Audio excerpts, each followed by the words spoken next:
J'ai vu passer une question. Après, j'ai un petit truc à vous présenter, moi, que je trouve assez intéressant. Brooklyn qui dit: «Salut, désolé, hors sujet, mais je sais pas comment ajouter le 25e mot sur Ledger. Merci de votre réponse». Tu peux aller sur la partie, Ledger. Attends, je vais te le trouver. Il y a un petit tuto sur leur site. Ça s'appelle passe-phrase, en fait. Après, par contre, fais très attention, c'est que si tu paumes ce 25e mot, tu paumes tes cryptos. En fait, ça va te faire un mot complémentaire. Hop, normalement, tu dois avoir un tuto.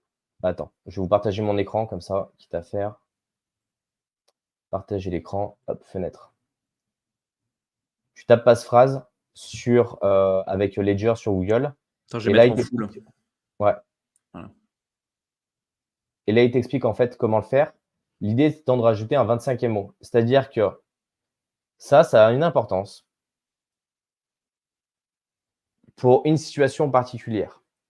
La première, c'est quelqu'un qui va te braquer. Bah, tu vas lui donner tes 24 mots. Il faut arrêter de penser que quand tu as un flingue sur la tempe, tu vas commencer à jouer le cow-boy. Tu vas lui donner tes 24 mots et donc il va accéder à un premier portefeuille. Le fait de mettre un 25e mot, ça va te créer un deuxième portefeuille. Mais il ne faut pas que le premier soit vide. Il faut laisser un peu dessus et stocker une bonne partie. Par contre, si jamais tu viens à perdre ce 25e mot, bah, tu peux tout perdre. Autant les 24 premiers sont sous une certaine norme qui s'appelle la BIP 39, qui est intégrable dans n'importe quel autre portefeuille, autant le 25e, c'est toi qui vas le définir. Donc, si tu te trompes de lettre, si tu l'écris mal, si tu l'oublies ou autre, bah, tu peux tout perdre. Et si jamais le portefeuille dans lequel tu veux inclure ce 25e mot ne supporte pas cette fonctionnalité, tu ne pourras pas l'inclure non plus. Donc ça, c'est tous des éléments à prendre en compte. Parce que Ledger, c'est une société qui existe à l'heure actuelle qui fournit un certain type de portefeuille matériel. Il en existe d'autres. Eux, ils proposent cette fonctionnalité-là. Tous n'acceptent pas cette fonctionnalité-là. Voilà. Donc, prends bien en compte tous ces aspects-là. Et normalement, tu as un tuto pour le mettre en place. Ça s'appelle passe-phrase. Et voilà, comment configurer une passe-phrase, tu l'as ici. En fonction de si tu as un nano S, un nano X ou un S+, ça va être à peu près la même chose. Donc, je te laisserai suivre les instructions et tu as même une petite vidéo qui t'explique comment faire. Voilà, tu trouves ça, tu tapes, comme tu as vu, hein, tu tapes Ledger passe-phrase tuto et c'est le premier site. Ce que je Après, voulais vous ça aussi, montrer, ouais, c'est dans notre programme crypto de investisseur formation. aussi, hein, tout ça. Donc, Exactement. Ça fait partie des choses qu'on montre, bien entendu. Il y a un graphique sur lequel je suis tombé, que je trouvais vraiment très intéressant. C'est des choses sur lesquelles j'aime beaucoup parler avec les gens, c'est de savoir si ils ont préparé ou s'ils ont organisé l'accès à leur compte informatique lorsqu'ils vont décéder ou si jamais demain il leur arrive un accident et qu'ils ne sont plus capables, par eux-mêmes d'y accéder. Et donc ils ont fait ce sondage là aux US, c'est un organisme qui a fait ça, sur à peu près 1000 personnes et ils leur ont demandé, s'ils décédaient, qu'est-ce qui se passerait? Est-ce que quelqu'un pourrait avoir accès à, leur compte en banque? Alors dans la majorité des cas, aujourd'hui, les comptes en banque, ça se fait globalement assez bien. 2 tiers des personnes ont déjà procuration, il y a le conjoint, il y a ces éléments. Le numéro de téléphone, en général, ça se fait assez bien. Et puis quand on va commencer à parler, de gestion de mot de passe, déjà, tout le monde n'a pas un gestionnaire de mot de passe. Et quand on parle de crypto, on passe à 1 tiers des personnes. Et là, on parle des US. Les US sont quand même plus informatisés qu'on peut l'être, nous, en France, dans la manière de procéder, dans les procédures, ce genre de choses. Et donc, je me suis dit, et dites-moi en commentaire si vous, aujourd'hui, vous avez défini une procédure pour léguer vos fonds si jamais il vous arrive quoi que ce soit. C'est quelque chose auquel moi j'ai pensé il y a déjà plusieurs années, parce que je voyage beaucoup. Et je me suis dit, demain, j'ai un accident de moto, j'ai un accident de voiture, j'ai quelque chose, je perds l'accès à mes cryptos, bah, globalement, ma famille ne pouvait pas y accéder. Donc, on a mis en place, nous, dans Crypto Investisseur, une stratégie pour arriver à léguer nos fonds en cas de décès ou si jamais on devenait incapable de les gérer par nous-mêmes, sans qu'ils puissent nous voler de notre vivant. Parce que ça, c'est un critère à prendre en compte. C'est-à-dire que si vous donnez les 24 mots à quelqu'un, bah, n'importe quand, il peut vous dépouiller de l'intégrité de vos cryptos. Ça, c'était pas entendable. Et pareil, les personnes qui disent: «Ah mais moi mes 24 mots, je les ai mis, dans une BD, j'ai entouré, les mots sur différentes pages», les gens, ils vont pas faire une chasse au trésor. Si vous avez des personnes qui sont décédées dans votre entourage, vous connaissez à peu près la mentalité du moment, c'est pas l'idée de faire une chasse au trésor. Et après, il y a tout l'aspect légal. Donc dites-moi en commentaire comment vous avez envisagé la chose, parce que je trouvais que c'était super intéressant justement de se poser cette question-là. Et donc, ça ramenait la question aussi du stockage des mots de passe, parce que là, on parle de crypto, mais il y a tout l'accès aux plateformes, si vous allez laisser vos fonds sur les plateformes, chose qu'il ne faut absolument pas faire.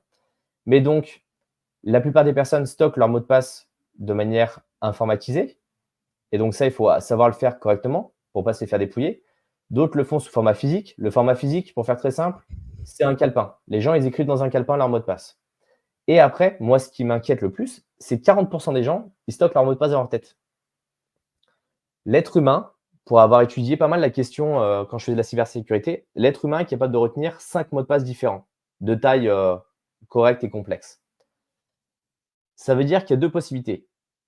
Et je pense que la première est la plus répandue. C'est-à-dire que les personnes mettent le même mot de passe de partout. Ce qui fait que quand il y a compromission de partout. Et il y en a quelques-uns qui ont une mémoire d'éléphant. Ça, c'est la deuxième possibilité. Sauf que des trous de mémoire, on en a tous. Et puis, je vous défie, si vous avez mis des mots de passe différents au cours de votre vie informatique, de retrouver un des premiers mots de passe que vous avez mis sur une des plateformes que vous n'avez pas utilisées depuis 10 ans. Bah, Et globalement, si en c'est fait, un mot de passe, tu vois, c'est pas le nom de ton chien et la date de ta naissance, tu vois, voilà. genre, Non, mais voilà, c'est pour ça. c'est un vrai mot de passe, quoi. Un vrai mot de passe, chose que la plupart des gens n'ont pas. C'est pour ça qu'en fait, je trouvais ce graphique hyper intéressant parce qu'en fait, ça remettait en perspective tout un tas de choses.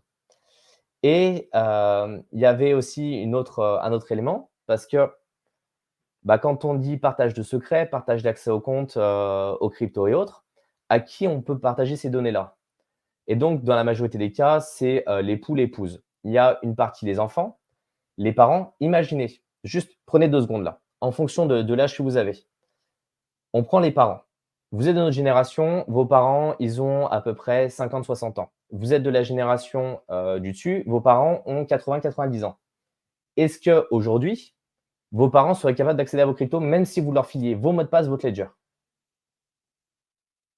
Et ça, c'est la grande 99 question. de chance que ce soit pas le cas. Voilà, c'est 99,9 de chance. Déjà, le donner à un frère, une sœur, à un époux, une épouse, s'ils ne sont pas dans le secteur de l'informatique ou même pas dans la crypto, c'est très compliqué. Donc il y en Genre a les plein qui 2. disent: «Bah, je les partage avec personne».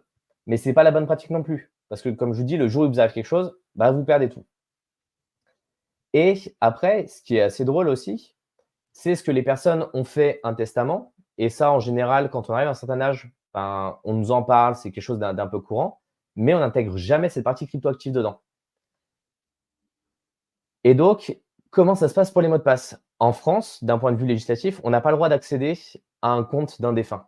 C'est comme ça. Et pour ceux qui ont déjà dû y accéder, les procédures, quand vous n'avez pas les mots de passe, vous avez besoin d'y accéder, elles sont super lourdes. Vous passez 48 heures à envoyer des actes de décès, vous envoyez des photos de carte d'identité et autres. C'est super lourd, super compliqué. Pour les banques, ça commence à bien se faire, ils commencent à avoir l'habitude, mais pour tous les autres comptes, c'est horrible. Donc voilà, je voulais ouvrir un petit peu là le débat et ces questions-là et savoir comment vous, vous aviez envisagé la chose, parce que souvent c'est complètement oublié en fait.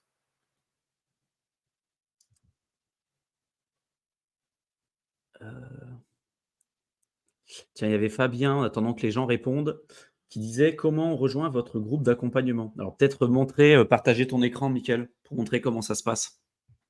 Ouais, attends, je vais retrouver. L'objectif, en attendant que Mickaël vous montre, l'objectif de l'accompagnement, c'est de vous montrer ce qu'on fait aujourd'hui à l'instant T avec Mickaël, allocation de portefeuille, notre vision du marché, enfin voilà. Il y a vraiment tout ce qu'on fait aujourd'hui à l'instant T, les stratégies de farming et tout, et vous pouvez après échanger avec nous en direct, voilà. L'objectif, c'est ce qu'on peut pas faire forcément sur YouTube parce que partager, encore une fois, hein, si on partage juste un portefeuille sur YouTube, ça marche pas.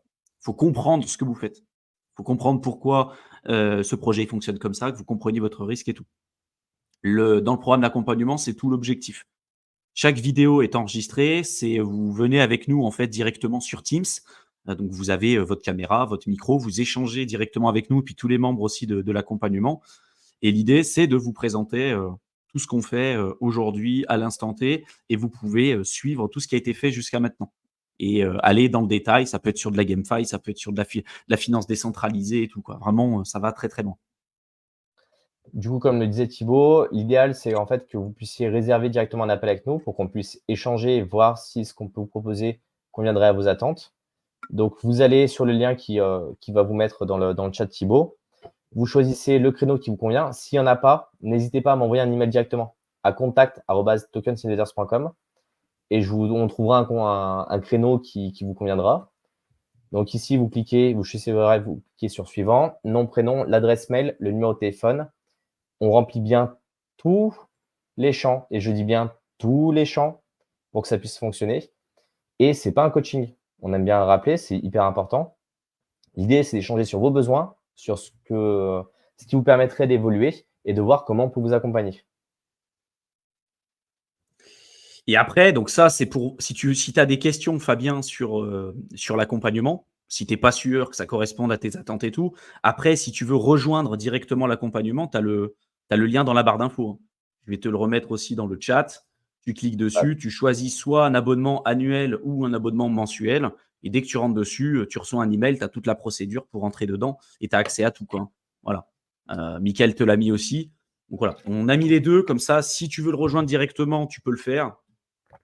Il n'y a pas de restriction que tu choisisses l'abonnement mensuel ou annuel. Dans les deux cas, tu auras accès à tout. Tu peux t'arrêter à l'abonnement quand tu le souhaites. Tu peux venir, regarder si ça te correspond. Si ça ne te correspond pas, tu peux arrêter, il n'y a pas de souci. Voilà. Et si tu as besoin d'échanger avec nous, ou d'autres personnes aussi dans le chat, hein, qui ont besoin d'échanger avec nous pour être sûr que ça corresponde à leurs besoins ou pas, n'hésitez pas à réserver un appel avec nous. Et sinon, si vous cliquez sur le lien que vous avez juste en dessous dans la description et le lien qu'on vous a mis dans la section commentaires, hein, pour l'accompagnement, vous avez toute une vidéo de présentation. Il y a à peu près 20 minutes de présentation pour la vidéo pour vous expliquer globalement comment ça marche, comment ça fonctionne. Voilà. Donc, n'hésitez pas à aller jeter un coup d'œil. top, merci. Le lien ne s'ouvre pas sur mon tel. Ouais, allume sur l'ordinateur, mais normalement, les deux fonctionnent. Et justement, Nico avait une question. Peut-on prendre un appel téléphonique afin d'être guidé sur le choix de retirer ou non votre capital? En fait, c'est pas du tout l'objectif de l'appel. L'idée, c'est de voir si on peut vous accompagner. Et après, cette décision, tu es la seule en fait t'es la seule personne à pouvoir la prendre. Et si aujourd'hui tu sais pas, bah, c'est qu'en fait tu manques de formation, tu manques de connaissances pour pouvoir prendre cette décision de manière la plus construite possible. Est-ce que tu as une Ah, stratégie de sortie qui est définie, qui est en place? Qu'est-ce que tu veux faire? Quels sont tes objectifs? Il faut que tout ça soit bien cadré en fait. Et si après, moi je te autre dis chose. aujourd'hui, demain, je te dis: «Il faut que tu sortes», bah, ce sera peut-être pas le bon moment pour toi en fait, en fonction de ce dont tu as besoin. Après, si tu as besoin d'être accompagné aussi, on peut réserver des sessions et de se dire: «OK, tu veux qu'on travaille sur ce sujet-là ensemble?» Ce sera peut-être 1 heure, 2 heures, 3 heures en fonction, du travail qu'il y aura à faire et on pourra travailler sur cette question. Mais l'objectif de l'appel téléphonique, c'est vraiment de comprendre les besoins, voilà. Si c'est pour faire un coaching personnalisé, ça sera tarifé dans tous les cas, en fonction du temps que ça va nous demander, nous, de préparer tout ça, puis de voir aussi, si on peut t'accompagner. Parce que si c'est des sujets, là, en l'occurrence, ce que tu nous dis là, on pourra t'accompagner, il y a pas de souci. Mais si c'est des sujets, sur lesquels on ne se sent pas d'aller là-dessus, on te dira tout simplement: «Non, ça on peut pas le faire», tu vois?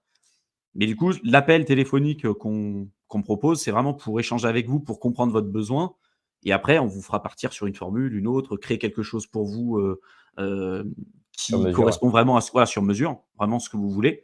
Mais voilà, c'est vraiment ça l'objectif. Donc ce qu'a dit Mickaël, c'est important, mais comprendre aussi que si tu as besoin qu'on t'accompagne sur ce truc-là vraiment spécifiquement, c'est possible aussi. Ça dépendra de notre temps, de ce qu'on aura de disponible et tout. Donc hésite pas à nous envoyer un email aussi et tous ceux qui ont des questions un peu comme ça, peut-être mettre l'adresse email, Ouais, Mickaël, je dans le vais chat. Vous nous envoyez un email, c'est nous qui y répondons directement et après on voit. On voit si ça vaut le coup de vous échanger avec vous au téléphone, si on part directement sur, des sessions de coaching personnalisées, si on vous redirige plutôt vers l'accompagnement, vers, crypto investisseurs, les 2, les 3. Enfin voilà, tout est possible. J'espère qu'on je a répondu aux je viens questions. de la mettre à l'instant dans le chat. Et le petit coin bio qui dit: «Est-ce qu'on peut faire des dons sur YouTube?» Ouais, tu as le super chat, en fait, qui Ouais. te permet d'en faire, si Et tu veux le ça vous faire. permet de passer en priorité aussi. Je sais que des fois, il y en a certains qui disent: «Ah, vous n'avez pas répondu à ma question». On essaye vraiment de répondre à l'ensemble des questions, mais des fois, quand il y en a trop, c'est compliqué. Donc si vous voulez passer en priorité, vous avez le super chat, en fait, sur YouTube. Hem, vous pouvez faire un don. Je sais pas, ça peut être n'importe quoi, ça peut être 1 €, je crois le plus petit, je crois que c'est 1 €. Et voilà, vous pouvez, on vous verra, le commentaire sera en couleur et nous, on vous fera passer en priorité. Hem, Pierre qui dit: «Si on annule notre abonnement, on conserve l'accès aux vidéos précédentes?» Non, pas sur l'abonnement. Parce qu'en fait, ça évolue en permanence et que si jamais il y a un projet dont on vous parle et qu'on modifie la stratégie quelques mois après, il faut absolument que vous soyez au courant. C'est pour ça qu'on a gardé cette vision-là. Fabien, mon antivirus bloque les liens sur l'ordinateur. Envoie-nous un email et comme ça, on essaiera de voir pourquoi. Mais c'est Envoie-nous sur un commande, email, ouais. normalement, ça marche, il n'y a pas de souci. On regardera ça avec toi.